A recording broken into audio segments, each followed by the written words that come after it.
like to talk to you today, though, about some stuff that's been in the news recently as yesterday, with the summit in Geneva between Vladimir Putin and President Biden, and particularly talk to you about where the world stands in terms of nuclear weapons. Because we are entering a very, very, I'm sad to be a downer here, it's such a wonderful lunch, but we are going into a very perilous time.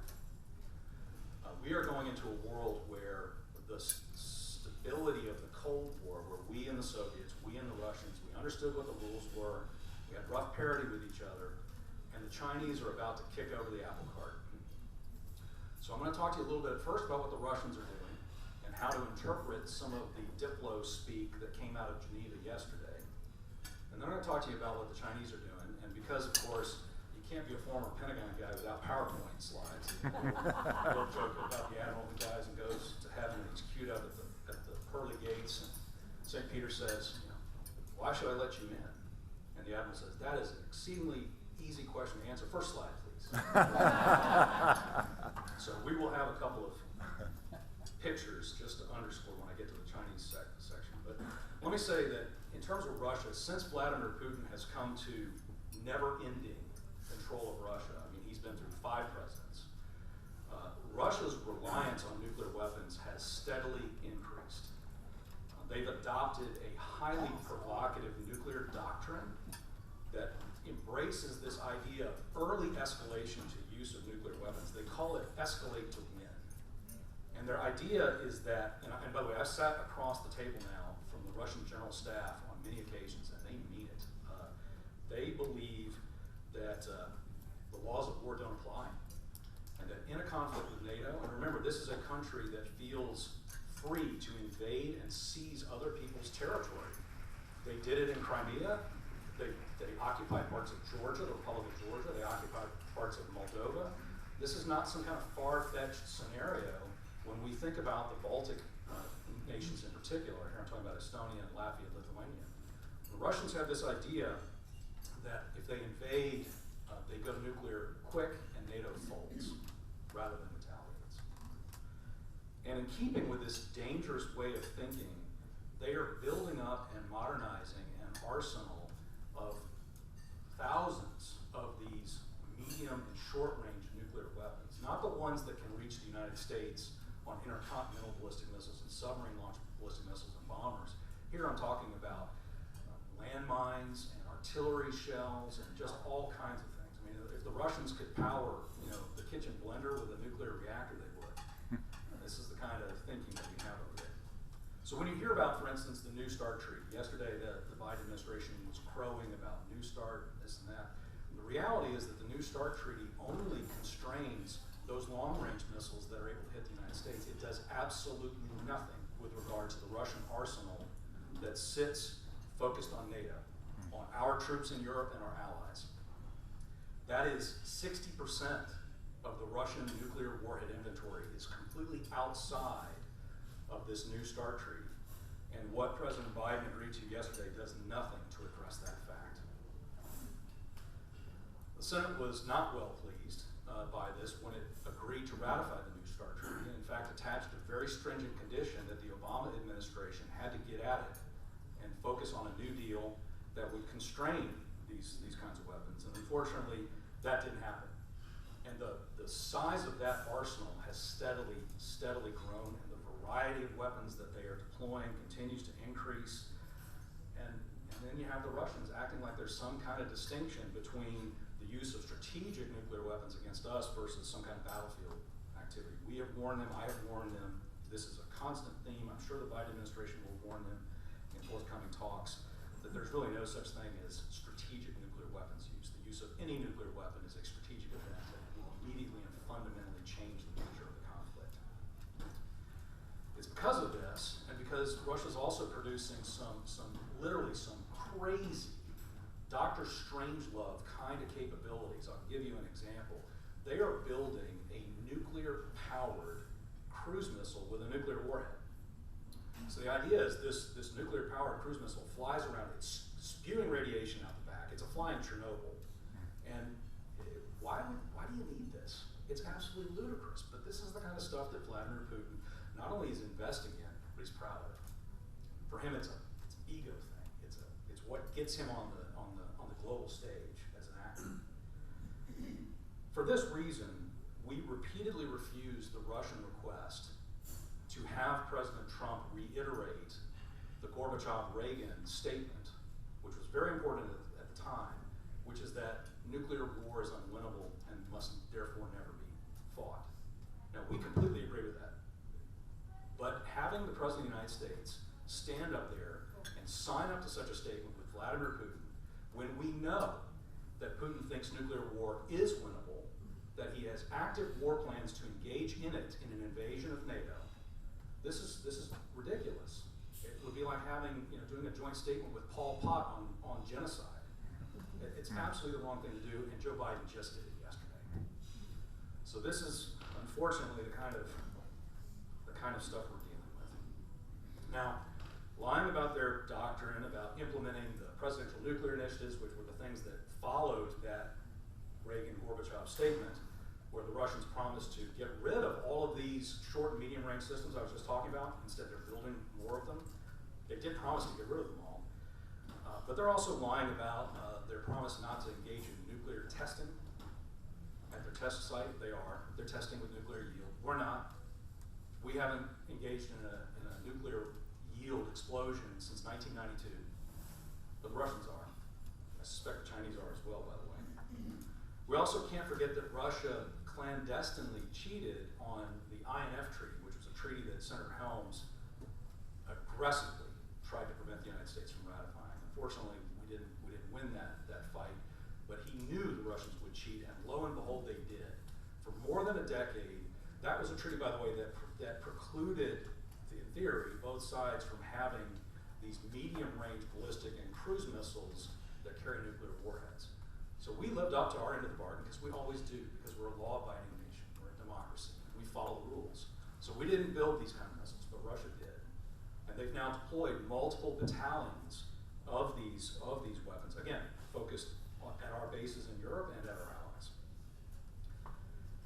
And oh, by the way, China, which was never included in that treaty, so they didn't break the treaty, they just weren't bound by it, they have built and deployed more than 1,200 of these things, all down sitting across from Taiwan, 18 different kinds of missiles that they've built.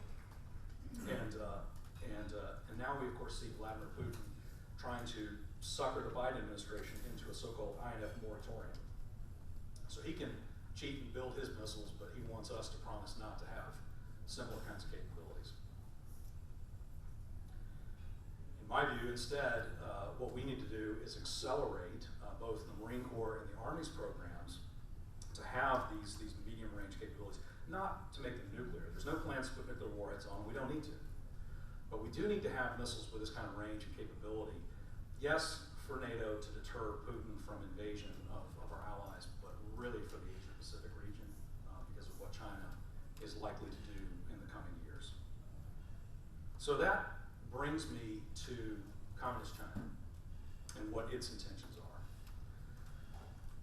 We live this in Washington. The foreign policy establishment for both Republicans and Democrats opining that economic integration with China is going to inevitably lead to political liberalization. If we just traded more, my friend Scott Quisenberry is here from the U.S. Trade Reps Office in the Bush administration. If you had just cut better trade deals with the Chinese, we wouldn't be dealing with the Communist Party if we just put more of our supply chain over there, if we just have more diplomatic dialogue and engagement, more roundtables, eventually they'll see the light, they'll come around. And astonishingly, there still are a lot of people in Washington and across the United States who still think this way, who really do believe that somehow we're going to bring Xi Jinping over to the side of truth and right and democracy. But make no mistake about it, Xi Jinping, Chairman Xi Jinping, I will not call him president, he doesn't deserve that title, he is a dictator. He is a tyrant. He is someone who runs concentration camps for Uyghurs, who crushes peaceful protests in Hong Kong. Last night they just raided the one last independent Hong Kong newspaper and arrested a whole bunch of folks. Who orders attacks on Indian troops on their side of the border. who fabricates borders in the South China Sea by going out and building fake islands and then sticking Chinese soldiers and Chinese missile batteries on those islands, who sends massive hundreds of Chinese fishing vessels into Japanese and Filipino waters escorted by armed Chinese Coast Guard cutters, who tries to cripple our allies like South Korea and Australia with trade embargoes, and who absolutely is planning and determined to invade Taiwan within the next decade. I think we are in the United States starting to wake up a bit to the rise and the intentions of this brutal regime. We saw their true colors at the outset of the coronavirus pandemic, as the world desperately sought answers regarding this novel virus. The Chinese government hid between a great wall of secrecy. More than 3.8 million men, women, and children are now dead as a result. And when it comes to China's nuclear buildup, they are hiding behind the same great wall of secrecy. China steadfastly refuses to say how many nuclear weapons they have, how many they plan to build, and what their intentions are for using them. For decades now, attempts to engage the Chinese Communist Party in a substantive dialogue on nuclear arms control issues has proven to be futile. They stonewalled us, and they're now stonewalling the Biden administration too. Fortunately, this kind of deception campaign is nothing new for the Chinese. In fact, there's an old Chinese stratagem saying, hide a dagger in a smile. It's still being taught and practiced today. At my request, in the Trump administration, we began to declassify what we knew about China's secretive crash buildup, including our analysis of different imagery of various sites.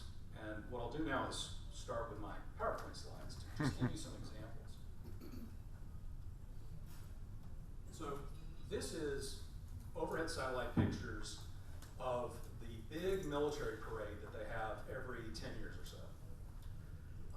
And what they like to do, these are like the old Soviet parades. It's propaganda. You've got all the goose-stepping soldiers out in formation, and then they like to roll out new capabilities. But what really got our attention this time around was the display of missiles that stretched over 2.5 miles, nearly 10 times longer in 2019 than it was in 2009. Among the missiles they wanted to feature this time around, 2 years ago, was the Dongfeng 41, the DF-41. That's their longest range missile. That's the one that can go up to 9,000 miles and can reach America in 30 minutes. This is a big part of their arsenal, and they want more of them, lots more of them, and they're building lots more of them. In May of last year, the editor-in-chief of China's Global Times, that's a state-controlled media outfit, wrote and published an article that called for a rapid expansion of China's nuclear arsenal. He argued that they ought to have at least 1,000 nuclear warheads, and more specifically, that the arsenal should at least have about 100 of these DF-41 missiles. There is no way that in communist China, the editor of a state-controlled newspaper runs that kind of story without approval at the highest levels of the Chinese Communist Party. So take it for what it is, take it at face value. Of course, they don't plan on letting these weapons collect dust. In 2019, China launched at least 225 ballistic missiles. Testing, training, development, but 220, that's more than the entire rest of the world combined. The same was true in 2018. And in 2020, they also launched more than 200 missiles. That's in the middle of COVID. So at the time when I was doing the negotiating, I was out in Minot where we have the ICBMs and the silos, and Barksdale with the Air Force all over the place. And during COVID, our Air Force took huge measures to protect our airmen, our enlisted folks, and our officers. And we changed up everything, and we reduced training, and we reduced maintenance, and we went to really, really cumbersome rotate. We went through lockdown, and we protected our people. The Chinese could have cared less. The health of the People's Liberation Army was immaterial. They were going to keep the pace on missile testing. And that tells you how important they think these weapons are. And we need to keep that in mind. In fact, what we've seen is a huge increase in their ability to build these things. So those donuts there show the difference between the long-range things they aim at us and the shorter-range things that they aim at Taiwan and Japan and South Korea, Australia, and now what they had in 2020. I couldn't put the actual numbers in there because it's classified, but that is to scale. Likewise, you can see 180% increase in their missile production capability. So the factories that they use to make these things, they have put in huge amounts of cash to build missiles. Speaking of nuclear warheads, the things that they plan to go, because by the way, unlike us, when we build missiles, most of our missiles are not what we call dual capable. There are specific missiles that we build that are meant to have nuclear warheads on them. Very few. We only have a handful. But everything else that we give our military is conventional warheads. In the Chinese case, nearly every one of the missiles they're pumping out, they can stick a nuke on the end of it. By the way, the story gets good here. I mean, this is not all doom and gloom. Washington understands this problem. Even the Biden administration gets it. So I'll talk a little bit about that in a second. But they're making the same kind of investments in their nuclear warhead capability. And I'll show you, it's the next to last image. That's hard to see. But this is one of their plants where what they do is they take spent nuclear fuel and they boil it and they pull plutonium, nuclear weapons grade plutonium out of those spent fuel rods. And the stuff in orange, which is real hard to see here, this is what they built between 2010 and 2018 at this site. The stuff in blue is what they built in the last 2.5 years. You can see in the last 2.5 years, they built basically as much floor space at this reprocessing plant as they did in the previous 8 years. So they are pedal to the metal here. And everything I've detailed, and I could go on and on and on. It's a reflection of a fundamental shift in Chinese philosophy with regard to nuclear weapons. They like to talk about how they've got a no first use policy. If you hear that term, they won't use nuclear weapons first. It's an absolute sham. It's so riddled with caveats and exclusions that, as our strategic commander, Admiral Richard, has said, you can drive a bus through it. And the systems that they're building clearly reveal that this so-called no first use policy is propaganda, not principle. They're building a triad like we have, the ability to hit us with bombers as well as submarines, as well as ICBMs. They've a long time had the submarines and the ICBMs. Now they're building bombers and the missiles to go on the bombers. Chairman Xi Jinping has said he wants China to be a, quote, first-tier military force on par with the United States and Russia. And the speed of their buildup suggests that they really are committed to this. Just consider what government officials have been allowed by our intelligence communities to say publicly about this, and you can see how bad it's getting, how quickly. 2 years ago, the director of the Defense Intelligence Agency, Lieutenant General Robert Ashley, went public and he warned that China will, quote, at least double, unquote, the size of its nuclear arsenal. A year ago, I warned that China wanted some form of parity with the United States, either qualitative or quantitative or both. Even more recently, just a few months ago, now, Admiral Richard, STRATCOM commander, has said that the Chinese effort is breathtaking, quote, that they are well ahead of pace to double, and that in fact they may triple or quadruple their stockpile. So, just for reference, under the New START treaty I talked about, we are limited to having about 1,500 of these warheads sitting on the various systems. When the Communist Party paper, when the editor is talking about having 1,000, and then our admiral is saying, hey, they may even quadruple, that tells you they intend to hit parity. They are arms racing. We are not. Russia's arms racing with all those shorter and medium range systems. We are not. We are entering, as I said at the outset, a very perilous time. The world has, since the advent of nuclear weapons, not seen a three-way nuclear arms race. And unless we do something about it, frankly, through arms control, we will have no choice but to expand our own arsenal so that we deter these adversaries from thinking that they can team up on us in particular. So yesterday, you heard a lot of talk about we're going to have strategic stability, the talks with the Russians. We already have them with the Russians. The problem isn't that we have dialogue with the Russians. We've got a lot of dialogue with the Russians. The problem is the Chinese refused to sit down at the table. And there was one guy who wasn't at that summit in Geneva yesterday. His name is Xi Jinping.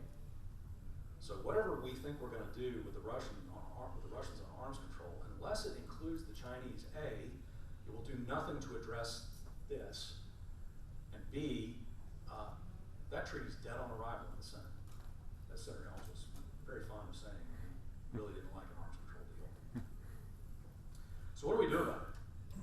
Our plan in the Trump administration was to use that New START treaty, which was coming to the end of its 10-year life, but it had in the treaty the ability to give it 5 more years.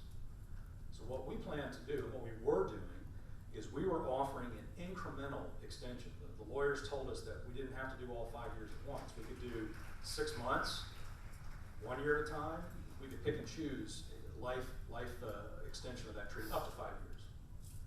So what we offered the Russians was, look, we'll give you a 1-year extension, because the treaty constrains us. We had to make changes to our submarines. We had to go put big cement blocks in the tubes of our submarines. We had to strip wiring out of our bombers. The Russians actually increased the number of these strategic weapons under that treaty. That's how good a deal it was. And again, remember the 60% that it didn't cover. But we offered a 1-year extension in exchange for the Russian promise to stop and cap the size of their warhead inventory. So stop building these hundreds upon hundreds every year of these short and medium range systems. That strategy was working. Putin personally agreed to that deal. 1-year cap, 1-year extension. And we wanted that framework because our plan then was to pivot and take that to the international community to say, hey, we got to put pressure on China to agree to this. Let's lock the Chinese in at the levels that they are at currently. Let's stop this nonsense. If we've had good stability for the past decade at the levels of warheads that everybody has, why are they going to upend this apple cart? And it was working. We had all of the NATO allies, most of the NATO allies, a lot of our Asian allies, a whole bunch of folks calling out the Chinese for their Stonewall. Because the Chinese, by the way, under the nuclear non-proliferation, there's a lot of acronyms, arms control is just full of these acronyms, but we have a nuclear non-proliferation treaty. It's the thing that created the International Atomic Energy Agency, the guys that do all the inspections in Iran. That treaty obliges the declared nuclear weapon states, the 5 of them, us, Russia, China, UK, and France. It obliges them under Article 6 of that treaty, everybody has to negotiate in good faith. And China is not negotiating in good faith. China is not negotiating at all. They're violating the NPT, and they need to be called out. And we were beginning to make progress on that. Unfortunately, we are where we are. The Biden administration is now in power, and so what I endeavored to do as I was transitioning to the new team was to convince them to use the leverage we were leaving on the table. The only significant form of leverage that we had over the Russians was this New START treaty, because without it, we would be free to pull those cement plugs back out of the submarines, put the wiring back into the bombers in a way that the Russians can't compete with our ability to surge numbers if we really wanted to. But they either didn't understand the leverage we were giving them, or they just simply didn't want to use it. Because literally, in the first couple of days in office, they gave a clean 5-year full final extension to the Russians, no strings attached. And this idea of a cap on the Russian short and medium range nukes and the idea of applying that to Chinese went right out the window. So keep that in mind when you listen to the Biden administration talk about this big breakthrough on strategic stability talks. They squandered every bit of leverage that we really had. Now, what that means, and by the way, the fact that they're not negotiating on this stuff to any meaningful extent, that given how they're successfully negotiating with the Iranians in Vienna, it might not be a bad thing that they basically have pushed any meaningful future arms control to the next administration. Hopefully that will be us once again, and we will pick up where we left off. But in the meantime, it is incumbent upon the Biden administration and the Republicans in Washington and the Democrats on the Hill to position the next administration, whoever that may be, for the best possibility of success. And that, for me, means 3 things. First and foremost, it means the full and complete modernization of our deterrent. It's an urgent priority. Our investment is long overdue. We haven't been plowing money into these kinds of facilities. In fact, when you look at the Department of Energy, so our version of the folks that run that, more than 40% of all of the facilities that the Department of Energy has for our nuclear weapons program date from the Manhattan era. And I've been to these places. I can tell you, friend, in Oak Ridge, where they do a lot of this stuff, at the Y-12 plant, those buildings are falling down around the ears of our scientists. We have pushed off and pushed off to the point that we cannot defer and delay anymore. We've got to put the money in because we're going to need it. If we don't stop the Chinese, if we don't stop the Russians, we're going to need it. We can't even produce the kind of nuclear weapons. The facilities we need to produce even a handful of nuclear weapons per year, they don't exist. They're on paper only. When you look at our actual delivery systems, things like the ICBMs, our ICBMs are 50 years old. The Russians have got all brand new missiles. We can no longer defer and continue to just do maintenance on these ICBMs. The air-launched cruise missile that we have is falling apart. The nuclear reactors that we put into our Ohio-class submarines can only sit in there for so long before you have to decommission those boats. And the first of our Ohio-class submarines is going to have to be retired in 9 years. The youngest of our B-52H bombers was built in 1962. The youngest, 62. It's been, can you believe this? It's been 31 years since the B-2's first flight. So we urgently need things like the new Columbia-class submarine. We need the B-21 Raider bomber for replacements. By the way, these are things that will cause the Chinese Communist Party to think twice.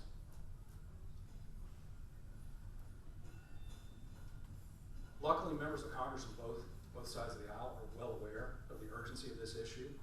They also, in approving the New START treaty, they attached a condition that demanded that the Obama administration modernize without fail the nuclear triad. They didn't, they punted. The money never came through. But it is a very good sign, and I will commend the Biden administration for this. They did fully fund the Trump administration's plan for the nuclear triad this time around, this year. And good on them.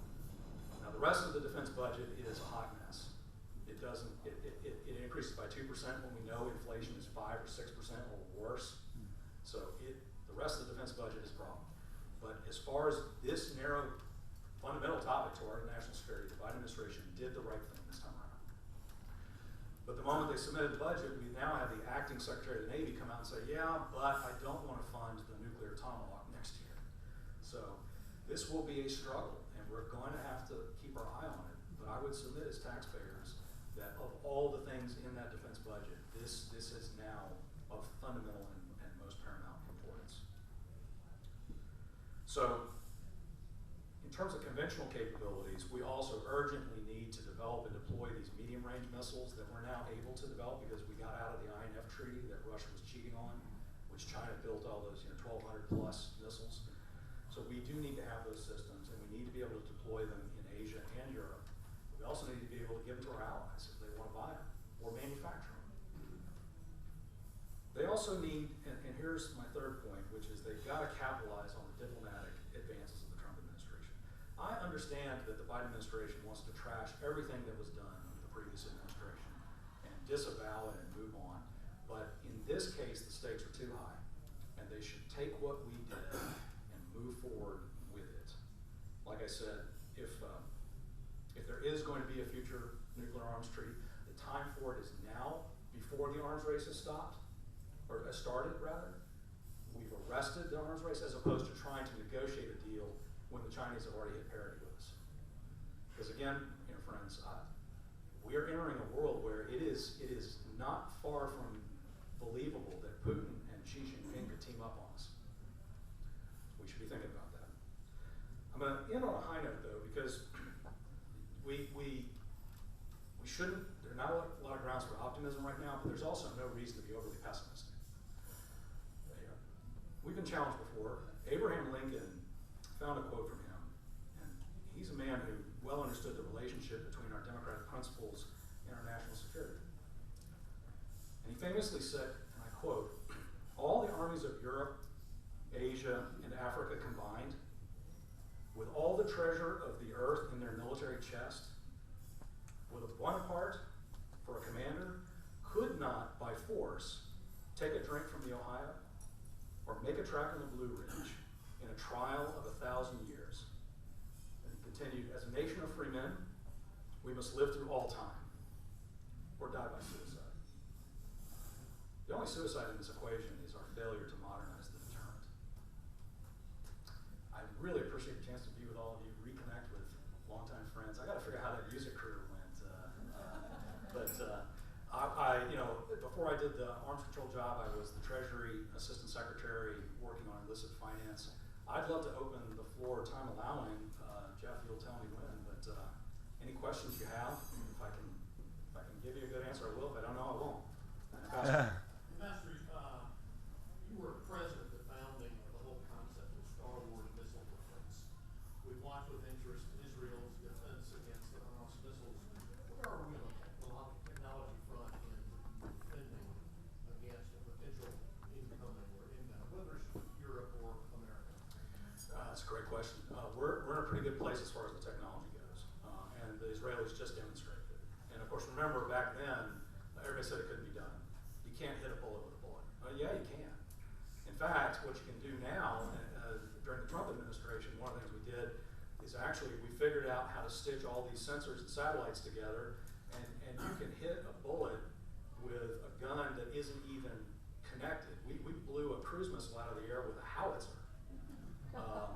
So missile defense is very, very doable. I will say, to be self-critical, the Trump administration didn't put enough emphasis on it. It put some. We are going to put more of these large interceptors in Alaska because we have to worry. We're not. If the Russians throw everything at us tomorrow, we can't stop them. But that was never the point. The point was to have enough defenses that we could shoot down the North Korean rockets or maybe the Iranian missiles. And so I do think we're keeping pace with those threats, except that Biden's about to let the Iranians out from under all the sanctions, and they will be free to develop all these missiles and ultimately the nuclear warheads to go on. Where we're not in a good place is we don't have sufficient defenses for these 1,200 medium-range Chinese, because they move so fast, and now everybody's talking about hypersonics, which are super fast warheads. What they do is they go up, they don't actually exit the atmosphere. So little physics here, but when the thing goes out of the atmosphere, it doesn't have any air to push against, it's in space, which makes it really vulnerable because it can't maneuver. But the thing about hypersonics is they go up, they skip, they hit the very top of the atmosphere, and then they duck down, and they glide in really, really fast. So you don't see them because of the Earth's curvature of the Earth. The radars don't quite see them until the last second, and they're moving so fast that you have a really hard time shooting them down. So the good news is, we have a Missile Defense Agency, and they have been participating as we develop our own hypersonics. They participate in every single test. They're collecting all that data because we don't have hypersonics. The Russians have nuclear hypersonics, and the Chinese are building an oodle of these things, nuclear as well. We won't have nuclear hypersonics, but we'll have conventional ones for our missiles. So it's a great question. The technology is there, but the investment, we need more investment in this area. Not just to protect the homeland, but also to protect our sailors and our forces deployed abroad. Yeah, I have a question on, talk about investing and updating. Is there any plan to develop a new supply for the resources that we need for these updated guidance systems and for the technology? China controls most of the world's supply of rare earth minerals. They could just simply stop and decide not to sell them to us anymore. Is there something in place to develop? And I know that the Trump administration had actually directed USGS to find new reserves in the United States. What is the status of all of that? Thank you. That's a great question. The Chinese are, they are voracious on this stuff. And they have in the past made explicit threats to deny us the rare earth minerals that we need, not just for military systems, but we use this stuff in all kinds of modern electronics. There has been progress. I'm not fully up to speed, but I do understand there's a couple of mines that are key that are outside of Chinese control. We have, in the Trump administration, we revised and expanded the law laws that govern review of foreign investment in the United States, the so-called Committee on Foreign Investment in the U.S., CFIUS, which is a mechanism to ensure that we don't have bad guys coming in and buying up our critical infrastructure, including our mines, including our factories or other things. So we greatly increased the review process and the scope of that. We also began blacklisting Chinese companies that are associated with their different various surveillance and weapons programs. The Biden administration has walked some of that back, but not the majority of it, so they are generally sticking with the plan. We have an entire diplomatic effort that actually I was involved in the Treasury to coach friends and allies, because it doesn't really help if all your mines are sitting out in Australia or Indonesia or somewhere and the Chinese go in and snap those up. So we've got to work with friendly countries on how to protect their critical infrastructure. You would be amazed at how few countries actually have any process for looking at Chinese foreign direct investment into their country, and they just do it piecemeal. I'll give you an example. I was in Panama because the Panamanians are a money laundering haven. But one of the other issues to talk with Panamanians about is the Chinese start buying up property, real estate on each end of the Panama Canal. So, this kind of stuff is going on. The Air Force has a very good program that is designed to try to protect the supply chains for the Air Force systems from Chinese parts. Because it's not just dependency upon them to sell you what you need when you need it. You also need to be sure that they haven't done something funky with that piece part that they've sold you. And so that's a big consideration. We're very vulnerable at this stage. We have got to harden our supply chains, and it's not just in the military systems. Our entire pharmaceutical industry is also held hostage to Chinese supply chains. So the more we extricate from China and go with India, I was interestingly in Vietnam, where I guess the Vietnamese are the good Communist Party that we like. But one of the things the Vietnamese were complaining about is that we did all this pressure to get stuff out of China, and so all the factories relocated into Vietnam, and then the trade reps started complaining to the Vietnamese that the balance of trade was shifting. But these kinds of things. I assured the Vietnamese that they were good commies, and actually I did. Can you believe it? Politics makes strange bedfellows, doesn't it? And they do not like the Chinese, I'll tell you that. Vietnam has been invaded by China. China has border disputes and has invaded nearly every one of its neighbors. They even have a maritime dispute with North Korea. So this is a revisionist country that thinks that territories were taken away from it by force, under duress, and that they have every right to take those territories back. That's what they did with Hong Kong. That's what they plan to do with Taiwan. But I've warned the Russians. In fact, we gave the Russians a map. I talked about this on the radio, I think, yesterday. We gave the Russians a map that showed all of the pieces of eastern Russia that the Chinese Communist Party thinks were unfairly taken by treaty, by force, back in the 1800s. So if the Russians, there's 150 million Russians, right? And decreasing because they have a declining population. There's 1.5 billion Chinese. If you think the Chinese aren't coming for Russian resources, think again. And that's key, because we ultimately, from a diplomatic standpoint, we got to get the Russians away from the Chinese. We need to drive a wedge in that relationship. That's the only way we're going to be able to deal with this future. Yes, it's interesting you should mention Panama and both sides of the canal purchase of land by the Chinese, because as you know, that was happening even when the treaty was being negotiated on both sides of the canal zone, on the Atlantic and the Pacific side, when Helms was in his position. That's another one that we fought and lost. And it's another one that history will prove Chairman Helms right.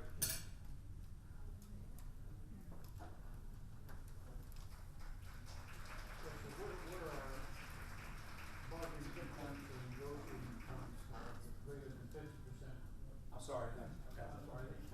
What are our negotiating points, our negotiating strength with the Chinese that are greater than 50%? So I would say in two areas. One is they hate international scrutiny and international condemnation. Just look at how they're reacting to the coronavirus scandal with Wuhan. So getting more pressure on them internationally, they do react to it. In fact, my counterpart in the Chinese foreign ministry, the arms control guy, the moment I got a Twitter account and started castigating them, and I went to Vienna and we did a whole thing where we invited the Chinese to show up, the Russians were going to be there, so we put out a bunch of Chinese flags and took photographs, put it on Twitter with the empty table behind it, little, you know, photographic democracy. They went nuts over that. So my counterpart then immediately got his own Twitter account, which you have to believe in communist China. How many hoops did he have to go through with the Ministry of State Security to get permission to post? So they do react. We have empirical evidence. But I think more importantly, they're a state, they're a communist party. It's all centralized planning, right? They're not agile. They're not innovative. That's why they steal all of our intellectual property, because they don't innovate the way a free market democracy innovates. So they are scared to death of our ability to both innovate and to deploy capabilities that in terms of quality they can't match. And that's why, in particular, these medium-range missile systems that I'm talking about, that the Marine Corps and the Army are now developing, become so important. Because they've been spending all their time planning on how to defeat our Navy and how to stop the Air Force from getting close.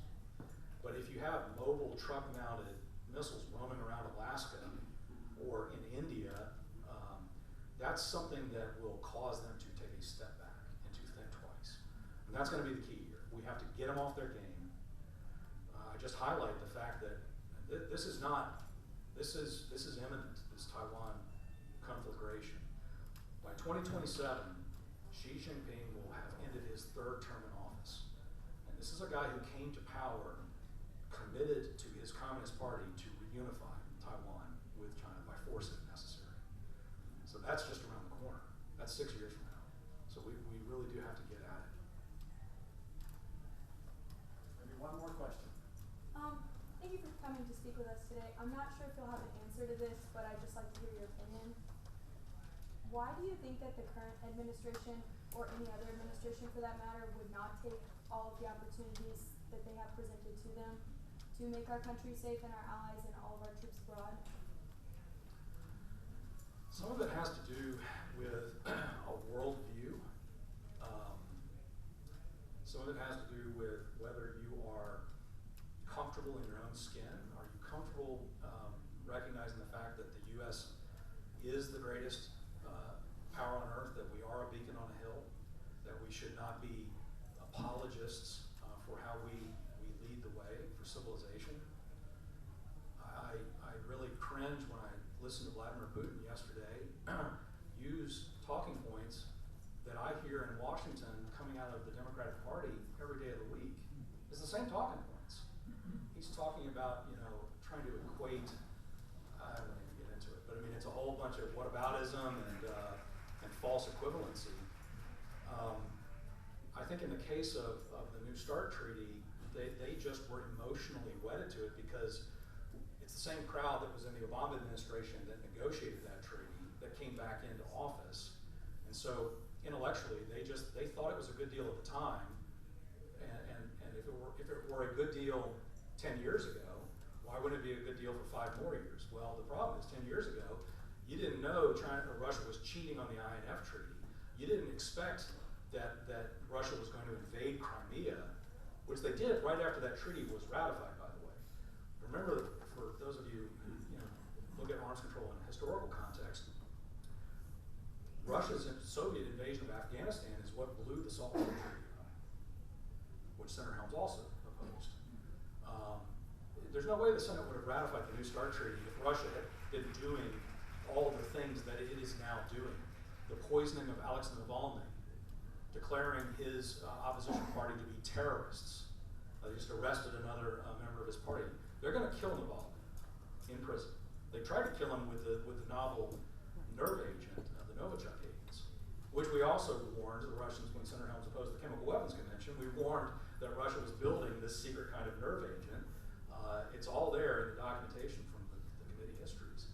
So Russia is a very dangerous player. This administration decided that they were going to try to make nice on the arms control front because then they could be tough on the other fronts. Our view in the Trump administration was we should be tough on all fronts. President Trump, he talked nicely about Vladimir Putin, and that drove a lot of people crazy. But I will tell you, not once did he prohibit us from going after the Russian oligarchs, Russian finances. The number of sanctions we imposed on Russia from the Treasury Department dwarfs anything the Obama administration did. And so far we've seen the Biden administration do none of it. They gave a pass on the pipeline into Europe. Well, they're letting the Russians build a natural gas pipeline into Europe so that they can then hold the Ukrainians hostage because they don't need to use the pipeline from Ukraine anymore. And they can hold the Europeans hostage. And at the same time, we're canceling the Keystone pipeline here, and what are we doing to respond to Russian cyber attacks on the Colonial pipeline? That's just a microcosm of what's going on right now. So my hope is that there'll be some toughening up, but so far, let's say